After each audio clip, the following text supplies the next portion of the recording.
right off the bat, some Cardinal news. Matthew Liberatore is going to get the start tonight. He's going to bring his 4-1 record, his 3.13 ERA, his 56 Ks in 46 innings, and 1.17 whip.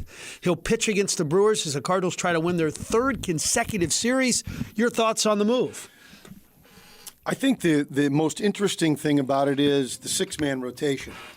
And Cole, although Cole rarely listens when we do our show from noon to 2, to me, I mean, you listen, but not necessarily to me, Cole. You remember when I said about 2 weeks ago that if they make the move, rather than take somebody out, one of the options for a short term would be a six-man rotation? Do you recall? No, but I think Joe Roderick said that about 2 days after you said it. Yeah. So I'll give Joe Roderick the credit for that. Oh, Cole likes to just jab and jab and jab.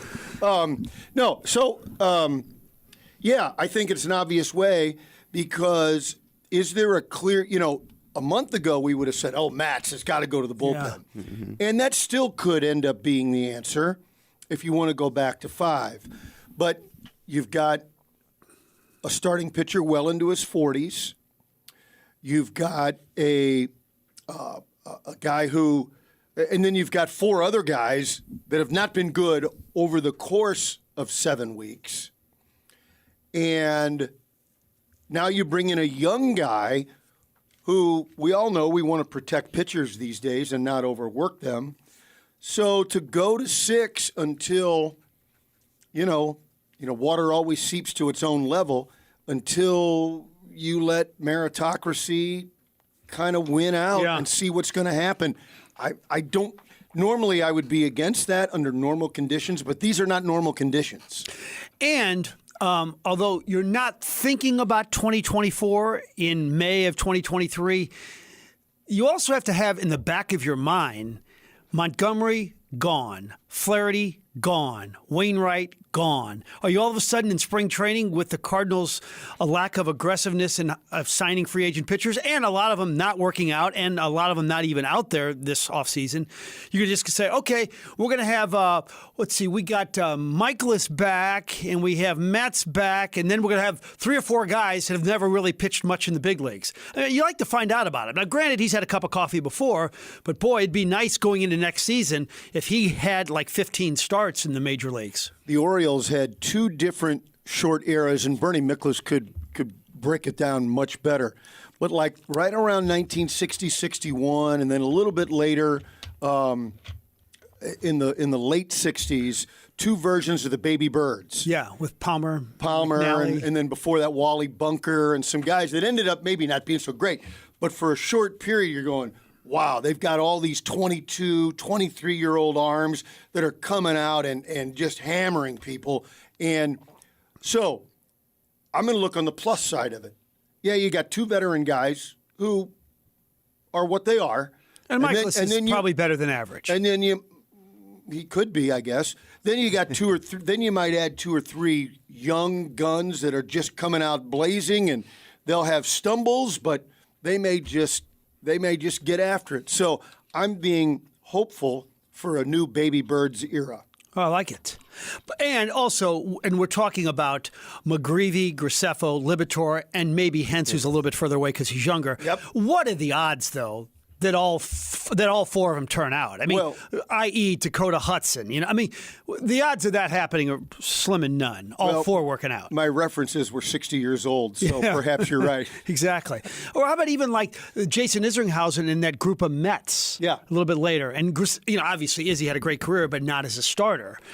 There have been a couple of other examples where I guess the A's with their big 3 of Hudson, Zito, Mulder, that had kind of a nice long run to it, in relative terms. It did, relative terms, 4 or 5 years, whatever it was. But rarely do you have 3 or 4 come up at the same time and they have 5 or 6 good years. Yeah.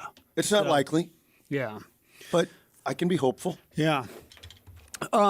Last night, here's the interesting thing about Nolan Arenado. And we know that a lot of times success for a hitter going to all fields, taking the ball the other way.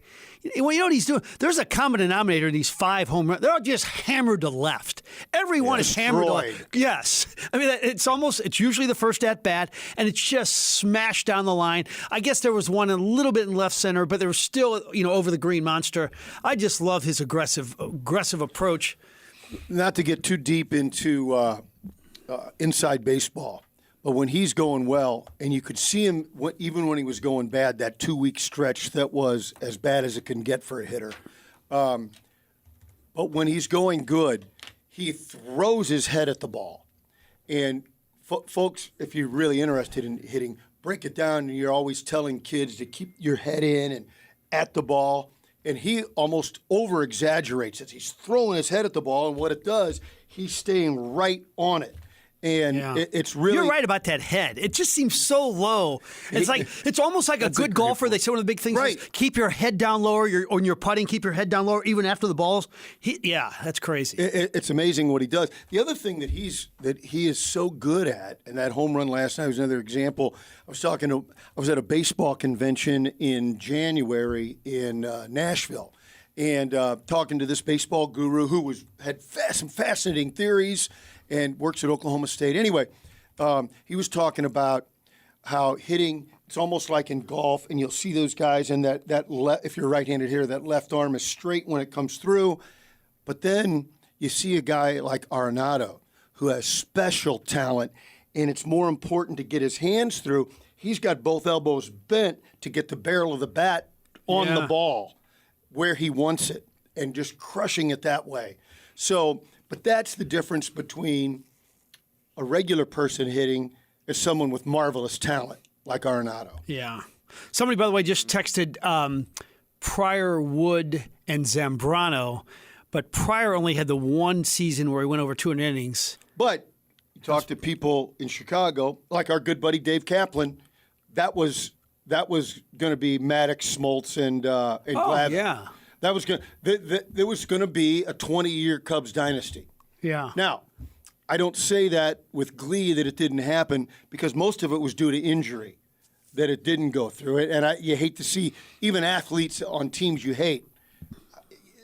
Injury is just a horrible thing for people. And but for the fans, I'm a little gleeful at their misery. Yeah.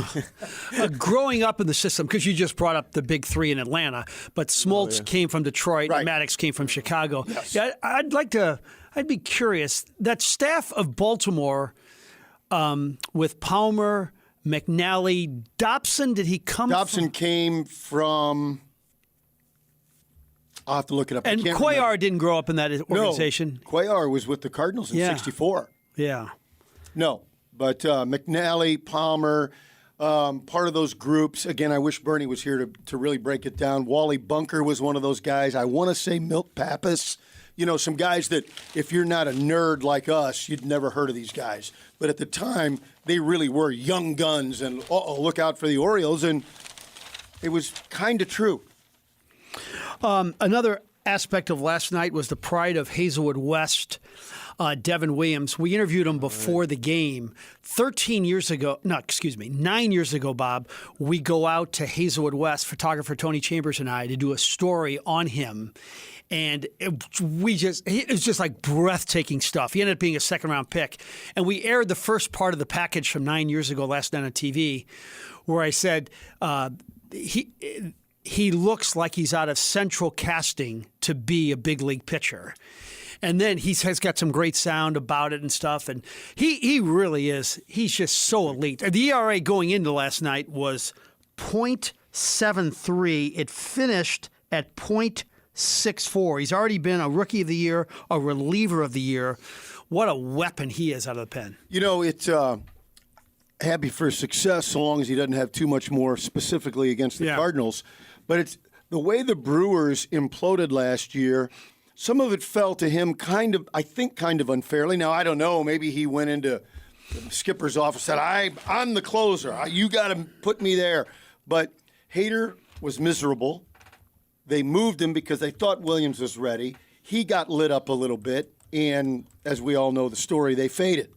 Turns out Hader, after 2 bad months, was able to fix himself, and Williams now appears to be fixed. It was just bad timing for Williams, I thought. Yeah, that's a good point.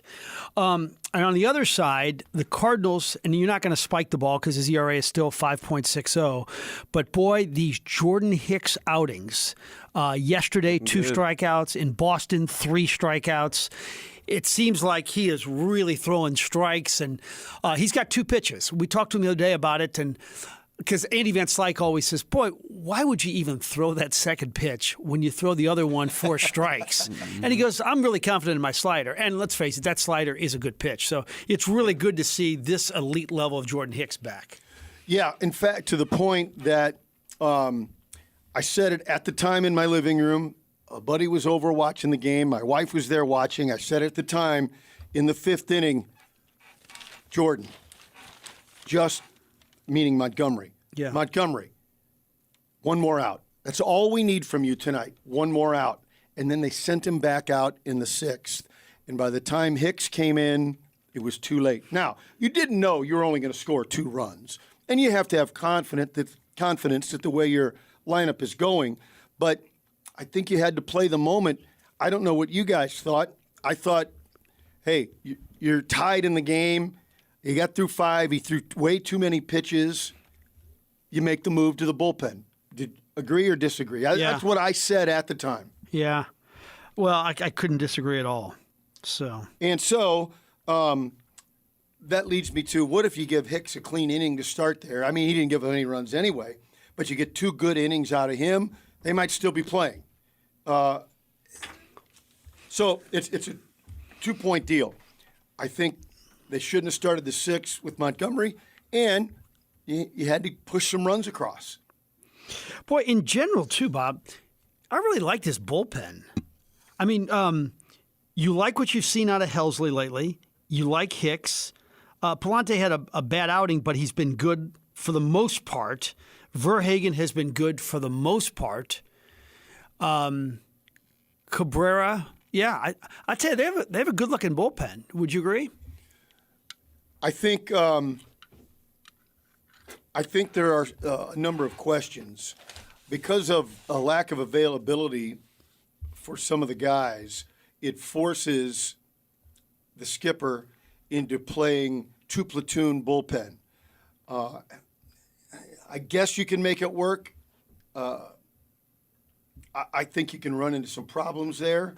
But for the time being, that's what you have. It's a little unorthodox, but because you don't have consistent availability, it's probably something he's going to have to do. So before I, jump on, hey, what a great bullpen bandwagon, I want to see how this system works a little more. What'd you think of the Gorman start against the lefty, even though it was only 1 at-bat? Well, he should have been doing it all along. I didn't know that he was going to be this good. The Cardinals clearly didn't. I think they're slow to see the things sometimes we see, or maybe they don't want to react too strongly to recency bias like we do often in the media and what fans do. But at least this month, he should have been playing against lefties all along. Lars Nootbaar, even though he went 0 for 4, Did you get a walk? Yeah, it's just. He's really if you look at his body of work, and we're getting to be able to say body, is that second half of last year and now the first 6 or 7 weeks of this year, he's an on-base machine, and he's got some pop. I'd tell you he's clearly the best outfielder on the team, correct? Offensively. Yeah, I mean, if you had to have one outfielder overall, you would take him first. Yeah, I think so. It's funny, when he first came up and people were not impressed, I thought, why are you not impressed? This guy does it all. But then for about a season and a half, he hit 230. And I'm going, all right, maybe he's not 5 tools. He's got 4 tools, which is really good. Yeah. But not the 5th because he's not hitting. Hits for power when he does, but he's not hitting. Well, then he starts, the walks. I think the WBC was really helpful to him. And the walks start going. And I think by being more judicious at the plate, it helped him hit the ball. You're hitting 300. You're on base 440. He's back to the 5 tools that I originally thought he had. How do you not love it? Another thing is, I looked at that Brewers lineup last night. That, I know they're in first place, and I know they have a commanding 7.5 game lead over the Cardinals. That is not a frightening lineup at all. The Cardinal lineup, when it's right, and I think they are going to be fine from here on out, is so much better than the Milwaukee lineup. Now, we don't have the two big thumpers. Of course, one of their starting pitchers is hurt, but yeah, they coming into the series, they had it set up perfectly. They have a 1, a 2, and a 3. They have 3 legit starters. Now they're down to 2.